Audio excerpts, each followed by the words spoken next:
8 karateka Buleleng bertolak untuk mengikuti kejurnas Piala Ketua Umum Forki ketiga yang akan digelar di Provinsi Riau dari tanggal 16 hingga 18 Mei 2025. Untuk itu, berbagai persiapan, doa, dan dukungan penuh diberikan untuk tim karateka tersebut.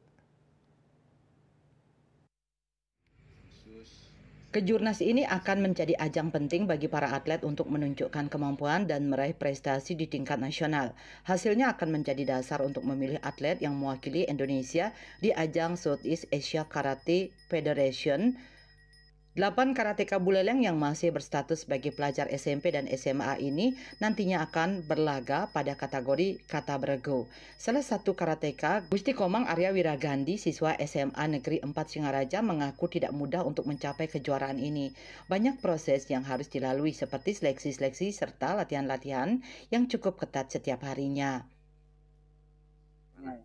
Nah, pastinya tidak mudah untuk sampai ke Riau, pastinya ada seleksi, ada juga latihan-latihannya pasti tidak mudah, ada lada juga di jogger juga tidak mudah latihannya setiap pagi sore, setiap hari di Jelang keberangkatan, para karateka diajak untuk bersembahyang dan memohon restu di Pura Jagatnata Singaraja bersama pendamping dan segenap pengurus Forki Buleleng. Ketua Forki Buleleng, Dr. Putra Sedana, menegaskan target raihan emas yakni diraih oleh karateka Buleleng pada Kejurnas Riau. Kita dari Buleleng dipercaya untuk mewakili Bali di kejuaraan nasional. Forki ini adalah 8 atlet dengan 2 pendamping. Itu. Dan besok sudah atlet-atlet kita dan pendamping ini sudah berangkat ke Riau.